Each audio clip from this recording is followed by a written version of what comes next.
저는 젊은이 반갑습니다. 반갑습니다. 네. 권순혁 집사님 반갑습니다. 네. 김병월 할머니 또 우리 사모님 반갑습니다. 멀리 영주에서 오신 우리 임 목사님, 사모님 반갑습니다. 또 우리 옥방댁 할머니 반갑습니다. 예. 오늘 모두 잘 오셨습니다. 이렇게 주님 안에서 같이 예배 드리게 되어서 너무 고맙고 감사합니다. 우리 그 사모님께서 도심서 이래 오셨는데 예전에 다 뵀던 분들이다 보니 너무 반가워가지고 그렇게 인사를 나누는 모습을 봤는데 천국에서 나중에 보면 얼마나 더 반가울까요? 그죠? 이 다음에 다 같이 하나님 나라에서 다 같이 또 이렇게 재회할 수 있는 그날이 올 줄로 믿습니다. 그래서 그날이 오기까지 이 땅에서 믿음 잘 지키다가 하나님 앞에 서게 되는 우리 모두가 되어야 될 줄로 믿습니다. 1년 이독 과정의 성경 읽기를 지금 8년째 방장과 섬김이로 활동을 하고 있습니다. 대부분이 한결같이 못하는 것들이 목사인 제게도 참 많은데 제가 봐도 제가 참 신기할 정도로 한결같이 잘 하고 있는 것이 뭐라고요? 성경 읽기라는 거예요. 여러분 목사가 제일 못하는 게 뭔지 아십니까? 역시 성경 읽기라는 겁니다. 왜요? 속된 말로 지가 좀 안다고.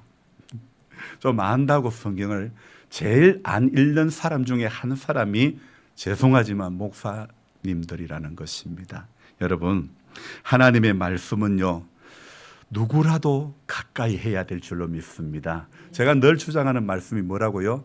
말씀 앞으로 자기를 늘 데려다 놓는, 기도하는 자리로 늘 자기를 데려다 놓는 그 일들을 우리는 언제까지? 하나님 앞에 서는 그날까지 해야 될 줄로 믿습니다. 예전에요, 제가 청년 시절에 창세기를 하루에 50장을 다 읽고, 그 다음에 출애굽기를 또 다 읽고, 그 다음에 레위기에 오가지고 어떻게 됐을까요? 레위기에서 제가 위기를 느껴가지고 레위기를 저는 내 위기라고 그렇게 읽었기도 했다는 것입니다. 여러분 그랬던 제가 지금 성경 읽기 방장과 섬김이를 8년째 이렇게 하면서 꾸준히 한결같이 성경을 읽는 사람이 되었다는 것이 이거 당연한 건데도 이게 자랑스럽다는 거예요. 여러분 사람들이 제일 안 되는 게 뭐라 그랬죠? 당연한 게 당연히 잘 안 되는 게 우리 모습인가 싶습니다. 충분히 기도해야 되고 충분히 은혜 받아야 되고 충분히 하나님 앞에 예배자로 서야 되는데 어떻습니까? 한국 교회가 새벽 기도회를 잃어가고 있지 않습니까? 수요 예배를 잃어가고 있지 않습니까? 금요 기도회를 잃어가고 있지 않습니까? 예배의 자리에서 점점 멀어져 가고 있지 않습니까? 하지만 참 제가 늘 우리 성도님들에게 감사한 것은 새벽에 우리 성도님들이 매일 10분 이상 이렇게 많게는 16명 또 온라인으로 또 8명 뭐 5명에서 8명 매일 이렇게 동참하게 되니까요. 제가 어떤 다른 것보다도요. 기도하는 성도님들이 있으니까 또 어떤 분은 필리핀에 선교사로 가셔서 매일 필리핀과 여기는 시차가 다름에도 불구하고 매일 새벽에 라이브로 동참하시고 매일 댓글을 달아주시는 것이 얼마나 참 제게 힘이 되고 얼마나 감사한지 모르겠어요. 저는 그분의 얼굴을 모릅니다. 이름도 모릅니다. 하지만 매일 한결같이 들어와서 시청을 하시고 이렇게 댓글을 남겨주시는 것이 정말 감사하고 너무너무 그게 고마운 거예요. 이번에 일독이 이제 또 거의 3분의 2를 한 것 같은데 해마다 1독 끝나고 2독을 하고 그렇게 한독 쌓여가면서 꾸준히 1년 2독 과정의 성경 읽기를 수년째 반복하여 읽으면서 정말 감사한 게 뭐냐면요. 매번 하나님께서 새로운 은혜를 주시더라 이겁니다. 전에 읽으면서 깨닫지 못했던 것들을 이번에 읽으면서 또 새로운 깨달음을 하나님께서 허락해 주시니 여러분 이게 희열이고 이게 진짜 감격스러운 일이라 생각되어집니다. 예전에 그렇게 보아도 발견할 수 없었던 것이 또 이번에 읽어가면서 이번에는 이런 은혜가 있네. 이번에는 이런 깨달음을 주시네. 여러분, 이거 정말 희열 중에 희열인 줄로 믿습니다. 하나님의 은혜가 새로운 시각으로 이렇게 새롭게 해석되어지는 그것에 설교자는 희열을 느끼게 되는 것입니다. 여러분, 저는 청년 시절에 설교자가 아니라 예배의 회중석에 앉아 있을 때에 제일 은혜가 됐던 때가 언제냐면요, 오늘 아침에 이 말씀을 읽고 묵상을 했는데 담임 목사님께서 이 말씀을 그날 설교할 때 얼마나 힘이 되는지 모릅니다. 이건 내가 읽었던 말씀인데, 여러분들이 제가 설교할 때 눈이 초롱초롱 빛날 때가 있습니다. 언제일까요? 농사 이야기할 때. 여러분, 농사 이야기할 때는 여러분들이 저보다 더 훨씬 더 선수잖아요. 그러니까 여러분들은요, 제가 이렇게 쳐다보면 농사 이야기하면요, 그냥 다들 전문가이기 때문에 그냥 제가 무슨 이야기해도 실수할까 봐 두려워요. 왜냐하면 여러분들이 더 잘하시니까. 여러분, 그렇습니다. 내가 경험했던 이야기가 내 삶 가운데 들려질 때에 그때 가장 힘이 나는 줄로 믿습니다. 시편 기자가 말했던 고백 있죠. 주의 말씀의 맛이 내게 어찌 그리 단지요 내 입의 꿀보다 더 다니이다. 시편 119편 103절의 말씀이 내게 이제 제 자신에게 경험되어지니 이게 얼마나 감사한지 모르겠습니다. 여러분, 이것은요, 시편 기자의 고백뿐만 아니라 오늘 이 예배를 드리는 우리 모두의 고백이 또한 이렇게 되어져야 될 줄로 믿습니다. 뭐라고요? 주의 말씀의 맛이 내게 어찌 그리 단지요. 한번 해봅시다. 주의 말씀의 맛이 내게 어찌 그리 단지요. 여러분, 이것을 경험하시기를 바랍니다. 미국에 있는 친구 목사가 말씀 식당이라는 것을 운영을 하는데 참 재미있게 이름을 지은 것 같지요. 성경 공부하는 그런 프로그램인데 그 이름이 말씀 식당이라는 것입니다. 여러분, 재미있지 않습니까? 참 이 표현이 특이한데 사실은 성경 말씀이 인생의 최고의 요리인 줄로 믿습니다. 하나님께서 친히 만드신 음식이죠. 그런데 이 음식은 건강한 사람만이 그 맛을 맛볼 수 있는 것입니다. 나이가 많거나 현재 몸이 아픈 가운데 계시는 분들이 하시는 말씀이 뭐라 그러죠? 입이 쓰다, 입이 솟대다, 그런 말씀하시죠. 입이 쓰다는 그 자체가 그만큼 건강이 안 좋다는 것 아니겠습니까? 여러분, 성장하는 사람, 건강한 사람은 음식 고유의 맛을 느낄 수 있는 것입니다. 하지만 건강이 좋지 않은 사람들이 한결같이 하는 사람 하는 말이 입이 쓰다, 입이 솟대다, 밥맛이 이게 무슨 맛인지 모르겠다, 이런 말씀들을 하지 않습니까? 아이고, 아무 맛도 모르겠다, 그렇게 이야기들 하시지 않습니까? 제 할머니는요, 밥이 돌띠다, 밥이 돌띠다, 이런 이야기를 참 자주 하셨어요.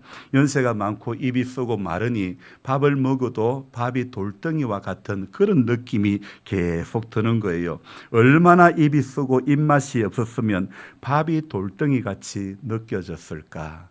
여러분 가운데 혹시 그런 분은 없습니까? 여러분, 지금 저는 밥맛이, 저는 오늘 새벽에 글을 적을 때에, 묵상 글을 적을 때에 정말 그 입안이 새 냄새로 가득했습니다. 왜냐하면 지난주 기초공사를 이렇게 하면서 거푸집을 만들어 레미콘 차를 불러가지고 레미콘을 이렇게 부은 뒤에 4일간 굳혀서 거푸집을 뜯어냈는데 이 거푸집 가운데는 제일 아래쪽에 있는 것을 떼어내기가 너무너무 힘든 거예요. 그래서 콘크리트 힘이 엄청나기 때문에 거푸집이 터지지 않게 하기 위해서 용접을 해 놓았던 것인데 이걸 나중에 뗄 것을 생각해서 용접을 해야 되는데 터지지 않게 잘한다고 하는 것에 비중을 두다 보니 떼어내는 그 과정이 너무 어려운 거예요. 그래서 그라인더로 갈아내면서 또 빠루를 제끼고 갈아내고 빠루를 제끼고 아무리 해도 안 되는 거예요.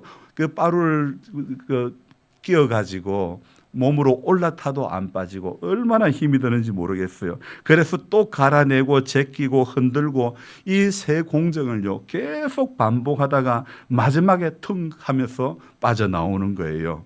그라인더 날을 3개나 사용해 가면서 작업을 했더니 제 온 팔뚝에는 그냥 쇳가루가 다 붙어 있는 거예요. 글을 적는 오늘 새벽에도요, 이게 코에는 쇠 냄새밖에 안 나는 거예요. 그때 흡입한 쇳가루와 분진의 맛이, 쇠를 잘라내는 그 쇠 특유의 냄새가 아직도 제 몸에서 나는 것 같은 그런 느낌입니다. 물론 옷은 전부 다 갈아입었음에도 불구하고 샤워를 깨끗이 하였음에도 불구하고 아직도 제 코에는 쇠 냄새가 많이 난다는 그런 느낌입니다. 작업을 종료한 지가 12시간이 훨씬 더 지났어도 아직 이 냄새가 나는데, 예배를 드리고 돌아갔을 때 여러분 하나님의 말씀의 맛이 저와 여러분들에게 이렇게 느껴질 수 있다면 얼마나 좋을까, 이런 생각을 해봅니다. 쇠를 자를 흔적이 제 몸에 그대로 남아있듯이 여러분 예배드린 흔적이 우리 모습 가운데, 우리의 일상 가운데 그대로 남아있게 되는 은혜가 있기를 소망합니다. 옆에 사람과 한번 인사를 나눕니다. 어떻게 인사를 하느냐? 예배드린 흔적이 남아있길 바랍니다. 한번 해보세요. 앞에 분하고도 예배드린 흔적이 남아있어야 되는 것입니다. 다시 한번 인사합니다. 기도드린 흔적이 남아있기를 바랍니다. 자, 또 하나 더 합니다. 성경 읽은 흔적이 남아있기를 바랍니다. 이 대목에 와가지고 부끄러운 분들이 있습니다. 저도 과거에는 그랬습니다. 그런데 분명한 것은 성경 읽은 흔적이 남아있기를 바랍니다. 여러분, 크리스찬은, 예수 믿는 사람은 반드시 흔적이 남아 있어야 되는 것입니다. 말씀이 주어질 때 아멘 하셨는데 마찬가지입니다. 아멘한 흔적이 여러분의 삶 가운데, 일상 가운데 남아 있기를 주님의 이름으로 부탁합니다. 바울은 그리스도 안에서 경건하게 살고자 하면 핍박이 있을 것이라고 말했지요. 여러분, 시편 기자도 마찬가지였습니다. 말씀대로 살면서 고난을 많이 받았습니다. 정말이지 고난으로 금방 멸망당할 것 같았고 생명이 끊어질 것 같은 고통이 찾아오기도 했죠. 그런데 그때 그 고난 가운데 말씀이 즐거움이 되었다고 고백을 하고 있는 것입니다. 여러분, 말씀의 기쁨이 무엇인 줄 아십니까? 여러분, 고난이, 말씀의 기쁨이 뭔 줄을 알면요, 고난도 별거 아닙니다. 맞습니까? 말씀이 주는 기쁨이 뭔지를 경험했다면 고난도 힘듦도 아픔도 정말 그거 별거 아니라는 고백이 반드시 되어질 수밖에 없는 거 아닙니까? 왜요? 말씀이 주는 은혜를 경험하면요, 내 인생 가운데 당하는 어떤 어려움도요, 이거 별거 아니다. 한번 또 인사합시다. 별거 아닙니다. 별거 아니에요. 지금 힘들고 지금 아파도요, 제가 늘 주장하는 거예요. 뭡니까? 내만 아프면 억울한 일이지만은요, 어때요? 다 아픈 거예요. 다 힘든 거예요. 다 어려운 거예요. 그러니까 우리는 예배 드릴 때마다 다 어려운 사람들끼리, 동지끼리 모인 거예요. 그러니까 힘이 되는 거예요. 힘이 나는 줄로 믿습니다. 내만 아프면, 내만 억울하면, 내만 못 살면, 내만 답답하면요, 뭐 정말 억울한 일이겠지만은요, 그렇지만은 하나님께서는요, 인생의 이 땅에 육의 몸을 입고 온 우리 모두에게는 전부 약함이 있습니다. 그러나 약할 때 주님은 우리에게 강함 되게 해 주시는 줄로 믿습니다. 제가 고백하는 것이 약할 때 강함이라고 바울이 고백했지만은 저는 약할 그때가 바울의 그 고백을 넘어가지고 주님 맞습니다. 약할 그때가 정말 확실하게 강한 게 맞습니다. 이런 고백이 제 안에서 나오더라 이거예요. 여러분, 말씀의 기쁨이 무엇인지를 경험했다면 고난도 어려움도 답답한 것도 아무것도 아니고 주의 법이 즐거움이 되지 않았다면 이 시편 기자는 자기는 고난 중에 벌써 멸망하였을 것이라고 이야기하고 있죠. 시인은 주의 법을 사랑하여 종일 작은 소리로 엎조렸다고 했죠. 엎조린다는 말을 다른 말로 하면 주의 법을 깊이 묵상한다는 그런 말이죠. 말씀을 외우고 반복하며 묵상했다는 것. 여러분, 새벽 2시는요, 사실은 보통의 사람들이 일어나기가 쉽지 않은 시간입니다. 제가 지금 작년부터 눈이 왼쪽 눈 하나밖에 안 보이는 왼쪽 눈이 이 실핏줄이 자꾸 터지는데 사람들은 목사님 잠을 많이 안 자서 그렇다는데 사실은 잘 잠 다 자는데도요. 의사분이 그랬다 그랬잖아요. 안과에 갔더만 그 기침에도 터질 수 있다고 그래요. 힘을 좀 줘도 터질 수 있다는 거예요. 우리 약함이 있기 때문에 어떤 내과적인 문제를 가보라 했지만은 내과에 가도 큰 어떤 문제가 없다는 거예요. 그러니 약하지만은 핏줄이 터지지만은 이것 때문에 제가 좀 약간 흉하지만은 눈이 빨개 가지고 토끼 눈알이 돼 가지고 보기에 흉하지만은 그래도 늘 생각하는 거예요. 조심해야지. 그래도 또 조심해야지. 이런 마음이, 이런 다짐을 또 하게 되는 거예요. 그러니 지금 보기는 조금 흉하다 하더라도요. 하나님 앞에 하나님이 또 이거 어떤 사인을 주시구나. 하나님께서 조금 더 한 템포 늦추어 가라고 사인을 주시구나. 이렇게 생각하고 가는 것입니다. 여러분, 그래서 말씀 앞으로 끊임없이 자기를 데려다 놓으려고 새벽 2시에 이렇게 일어나는데 참 그래도 이게 감사한 거예요. 왜냐하면 그 시간에 읽지 않으면, 그 시간에 성경 붙잡지 않으면요, 분주한 일상 가운데서 성경을 못 붙잡겠더라 이거예요. 그러니까 한결같이 꾸준히 성경 앞에 서지 못했던 사람이 한결같이 서게 된 것이 참 이게 은혜인 줄로 믿습니다. 원래부터 그렇게 해온 사람에게는 아무것도 아닐 수 있지만, 그러나 당대 신앙인 제가요, 이렇게 믿음의 조상, 믿음의 배경, 신앙의 배경이 없는 제가 이렇게 한결같이 말씀 앞에 서게 된 그 자체가 하나님 앞에 특별한 은혜인 줄로 믿습니다. 항상 말씀을 묵상함으로 말씀이 함께 하는 것을, 말씀이 저와 함께 하는 것을 체험하게 하시니 그게 감사한 것입니다. 수많은 말씀들이 시인을 원수들보다 더 지혜롭게 한 것이죠. 말씀이 여러분 분명히 세상의 지식보다 더 지혜로운 것인 줄로 믿습니다. 시인이 시편 119편에서 고백했던 것들을 8년째 제가 1년 2독을 이렇게 읽으면서 제 삶 가운데 하나님의 말씀이, 읽었던 그 말씀들이 경험하게 해 주시니 너무 감사한 거예요. 여러분, 작은 소리로 읊조리는 것으로 끝나지 않고 사랑함으로 지키고자 노력하는 것이 필요한 것입니다. 말씀을 지키려고 발을 금하여 모든 악한 길로 가지 않았다고 그렇게 이야기합니다.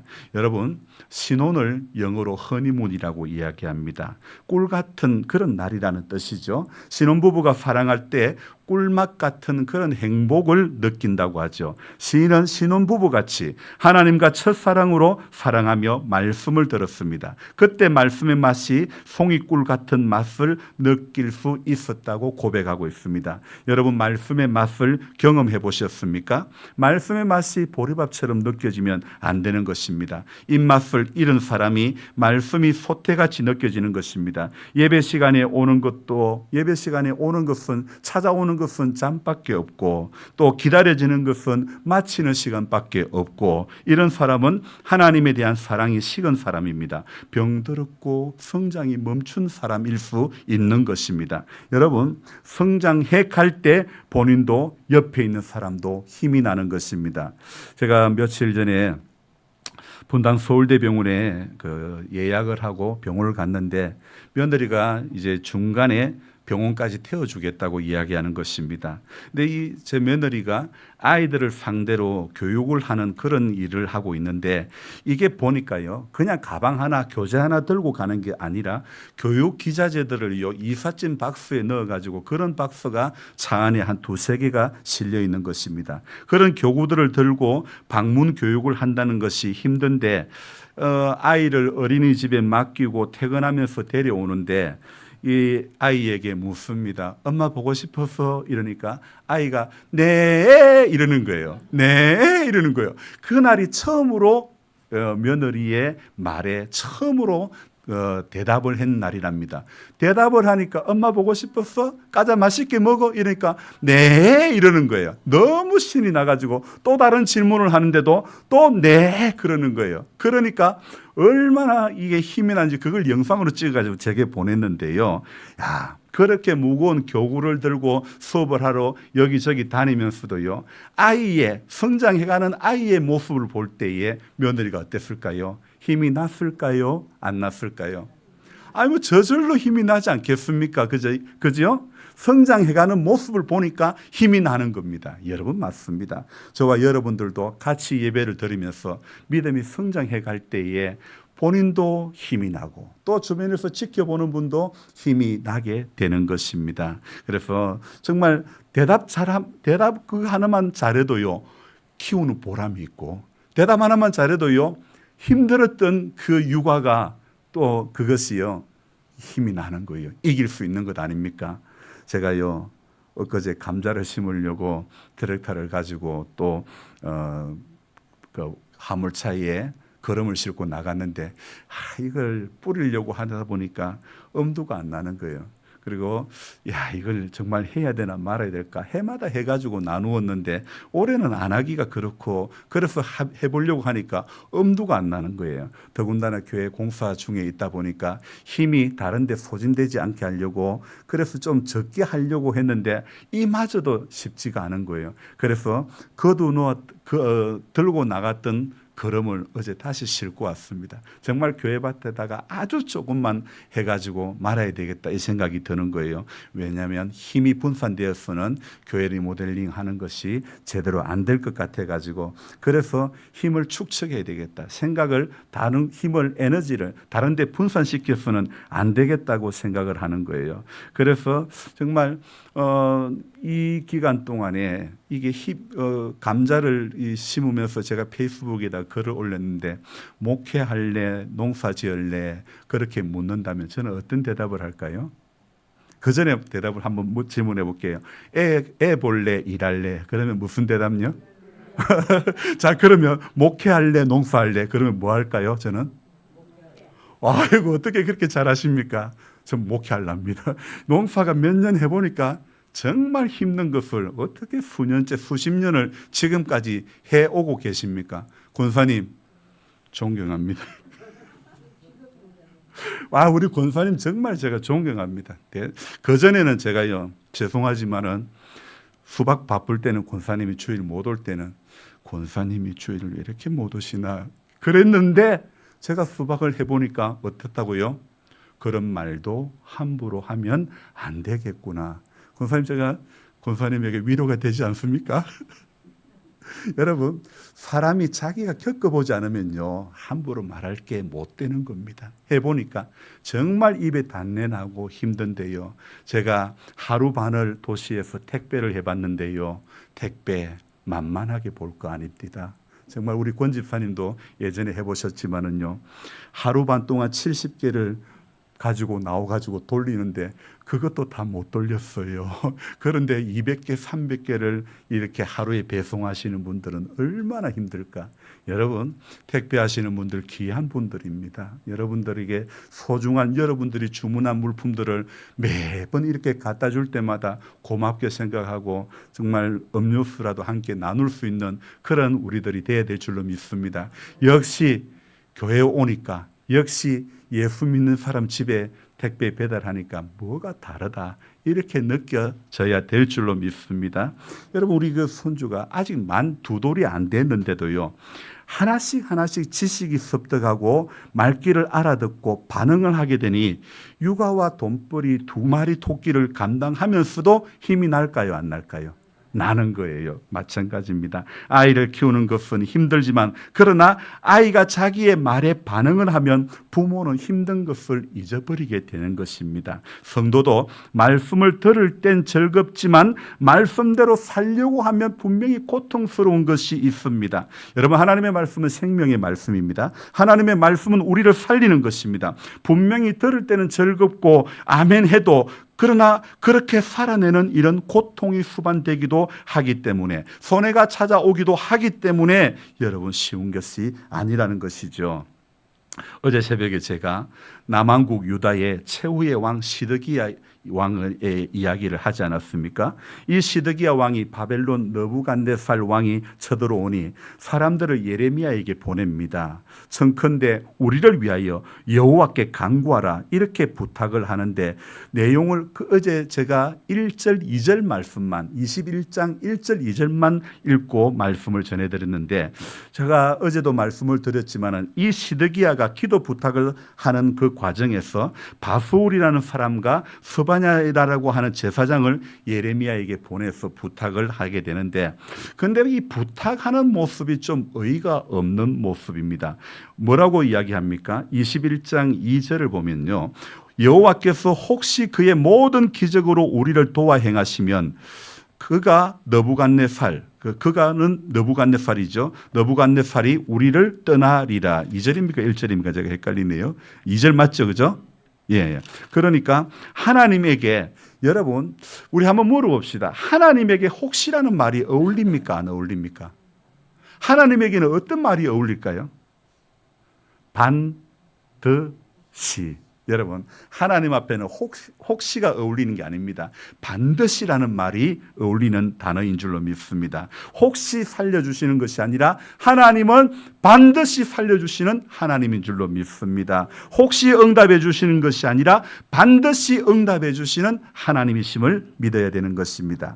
혹시 복을 주시는 분이 아닙니다. 반드시 복을 주시는 분임을 경험해야 그 사람의 신앙이 성숙한 신앙인 줄로 믿습니다. 아직도 여러분 혹시 하는 신앙이 되면 안 되는 것입니다. 하나님께 나아오는 자는 반드시 그가 계신 것과 또한 그가 자기를 찾는 이들에게 어떻게 하시는 분? 상 주시는 이심을 믿어야 한다고 분명히 말씀하고 있죠. 히브리서 11장 6절의 말씀을 제가 다시 읽어드립니다. 믿음이 없이는 기쁘시게 못하나니 하나님께 나아가는 자는 반드시 그가 계신 것과 혹시 그가 계신 것과 이러면 안 됩니다. 뭐라고요? 반드시 그가 계신 것과 또한 그가 자기를 찾는 자들에게 상 주시는 이심을 믿어야 할지니라. 여러분 이게 사람이 신앙이 또렷하지 않으면요 혹시 상 줄까 그러면 안 되는 것입니다. 반드시 상을 주시는 기름으로 내 머리에 바르셨으니 내 잔이 혹시 넘치나이가 아니고 반드시 넘치는 줄로 믿습니다. 아멘. 혹시 그가 계신 것까. 여러분 오늘 하나님을 믿는다고 하지만 혹시 그가 계신다면 시드기야와 같이 혹시 그의 모든 기적으로 우리를 도와주신다면 이러면 안 되는 것입니다. 여호와께서 반드시 당신의 기적으로 우리를 도와주시기 때문에 원수가 물러가게 되는 줄 믿습니다. 주 예수 날 사랑하시오니 마귀가 놀라서 물러가네. 정말 그리고 그 다음 구절이 뭡니까? 즐겁고도 즐겁도다 주 나를 사랑하시오니 어떻게 해요? 나는 참 기쁘다 주 예수 날 사랑하시오니 마귀가 놀라서 물러가네. 주님이 날 사랑하니까 마귀가 놀라서 물러가는 줄로 믿습니다. 오늘 예레미야서의 배경은 이 마지막 왕 시드기야 때가 배경이고 당시의 통치자들, 관원들 그리고 이스라엘 백성들 모두가 하나님에게서 떠났고 그리고 심판, 나라의 멸망이 임박했다는 역사적인 사실을 전제하고 오늘 이 예레미야 21장을 보아야 되는 것입니다. 시드기야는요 11년간 이스라엘을 통치하며 모든 악을 행했던 그런 왕이었습니다. 난공불락의 예루살렘 성이 자신을 지켜줄 것이라고 나라를 지켜주실 것이라고 생각했고 여기서 하나님은 경배의 대상, 나라의 주인이 아닌 위기 때 잠시 도와줄 수 있는 그런 여타의 이방신과 같은 생각밖에 못했다는 것입니다. 이런 오만방자한 시드기야 왕은 전쟁의 위기 앞에 다급해져 예레미야에게 사람을 보냅니다. 그리고 하나님의 뜻을 묻습니다. 1, 2절을 다시 보면 뭐라고요? 여호와께로부터 예레미야에게 말씀이 임하니라. 시드기야 왕이 말기야의 아들 바수울과 제사장 마아세야의 아들 스바냐를 예레미야에게로 보내니라. 2절요. 바벨론의 느부갓네살 왕이 우리를 치니 청컨대 너는 우리를 위하여 여호와께 간구하라. 여호와께서 혹시 그의 모든 기적으로 우리를 도와 행하시면 그가 우리를 떠나리라 하니. 자, 느부갓네살 왕 이 바벨론 이 1차 침공, 2차 침공, 그리고 3차 침공이 임박한 상황에서 시드기야가 다급한 나머지 예레미야에게 하나님의 도움을 구해달라고, 기도해달라고 부탁을 하죠. 자, 이 기도의 부탁에 대해서 우리 하나님께서 뭐라고 말씀하고 계십니까? 하나님께서는요, 축복이 아닌 심판의 메시지를 선포하고 계심을 볼 수가 있지 않습니까? 5절 말씀 보겠습니다. 같이 읽습니다. 내가 든 손과 강한 팔, 곧 진노와 분노와 대노로 친히 너희를 칠 것이며, 6절도요, 내가 또 사람이나 짐승이나 이 성에 있는 것을 다 치리니 그들이 큰 전염병에 죽으리라 하셨다 하라. 아멘. 성경을 읽다가 설교를 하다가 막 전화가 올리면 제가 목소리 일부러 크게 해야 됩니다. 그래도 이제 딱 지혜롭게 제가 크게 사이즈 소리를 조금 크게 하잖아요. 무한함을 들어드리기 위해 가지고요. 여러분, 자, 오늘 예레미야에게 부탁을 했는데 이 기도 부탁에 대해서 하나님께서 하시는 말씀이 축복이 아닌 심판의 메시지를 선포했다는 것입니다. 바로 5절과 6절에 칼과 기근 전염병으로 너희가 죽을 것이라고 선언하고 계시는 거죠. 왜 이럴까요? 여기에 이유가 있는 것입니다. 8절 읽어봅니다. 여호와께서 말씀하시기를 보라, 내가 너희 앞에 생명의 길과 사망의 길을 두었노라. 너는 이 백성에게 전하라 하셨느니라. 자, 하나님께서 이스라엘 백성 앞에 생명의 길과 사망의 길을 두셨는데 너희가 어느 길을 선택했는가 묻는 듯 그렇게 보이지 않습니까? 맞습니까? 하지만 여기서는요, 생명의 길과 사망의 길, 어느 길을 선택하라는 그런 말이 아니고요, 이미 선택이 주어졌고 그리고 너희는 사망의 길을 선택했다고 이렇게 선언하시는 것입니다. 이미 너희를 향한 내 마음이 결정되었다고 하시고 있지 않습니까? 10절도 읽어봅니다.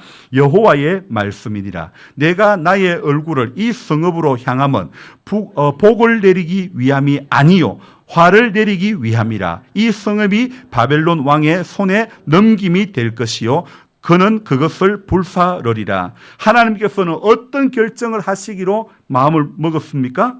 화를 내리시기로 결심하셨죠. 이 성읍은 바벨론 느부갓네살 왕의 손에 넘어갈 것이고 그는 이를 불사를 것이라고 예언을 하시고 있지 않습니까? 여러분, 오늘 말씀을 묵상하며 우리는 무엇을 기억해야 하겠습니까? 어떤 선택을 해야 하는 것이 맞는 것입니까? 좋은 길과 나쁜 길, 생명의 길과 사망의 길, 둘 중에 어느 것을 선택하는 것이 맞을까요? 여러분, 맞습니다. 누구나 좋은 길, 누구나 생명의 길을 선택해야 하는 것은 잘 알고 있습니다. 일부러 안 되는 선택, 일부러 안 되는 선택, 나쁜 선택을 하는 사람은 아무도 없겠죠. 하지만 여기에 문제가 있습니다. 환경에 영향이 있습니다. 어떤 환경이 주어집니다. 그리고 같은 선택을 하게 만듭니다. 여기에 정확한 어떤 자기의 주관이 있는 사람은요, 갈팡질팡 안 합니다. 신앙의 정체성 없는 사람은 선택을 못하고 갈팡질팡 왔다 갔다 하게 되는 것입니다. 예를 들면요, 주일에 예배를 드릴 것인가 말 것인가, 이 당연한 선택의 조건이 붙습니다. 회사에서 오라고 하는데, 직장에서 오라고 하는데, 혹은 한 주간 너무 피곤한데, 참으로 저는요, 감사한 것은요, 제가 현대를 다닐 때 제가 신앙생활 하기로 결단한 이유로 한 번도 주일 회사에 가야 하나 말아야 되나 이것에 흔들리지 않았다는 것입니다. 그때부터 주일은 제게 선택의 갈등이 없는 날이었다는 것입니다. 오늘 하루 빠져도 하나님께서 용서해 주실 것이야, 이런 자기 합리화를 한 번도 해본 적이 없다는 것이 저는 얼마나 감사한지 모르겠습니다. 여러분, 한 번 믿기로 작정하고 난 뒤에는 그 뒤로 타협하지 않았다는 것이 감사한 것입니다. 물론 회사에서 볼 때는 골통일 수도 있겠지만, 그러나 하나님 앞에서는 순종하는 길, 예배자의 길을 걸어올 수 있었다는 것이 제가 감사하는 이유라는 것입니다. 그때 예수 믿기로 작정하면서 주일에 어쩌지 회사에서 오라 그러면 갈등했다면 저는 어쩌면 목회자의 길에 들어서지 못할 수도 있었을 것입니다. 하지만 그때부터 지금까지 한 번도 갈등하지 않았기 때문에 주일은 당연한 날로, 당연히 예배드리는 날로 배웠고 알았고 순종했기 때문에 오늘까지 구도자의 길을 걸어오게 된 줄로 믿습니다. 여러분, 예수 믿으려면, 예수님을 만나려면 꼭 개인의 경건 생활을 해야 될 줄로 믿습니다. 저도 목사이지만 성경을 꾸준히 못 읽을 때가 읽었습니다. 매일 이 2시에 일어나는 것 저도 못했습니다. 하지만 이 경건의 시간을 가지지 않으면 저는 이 직을 감당할 수가 없는 것입니다.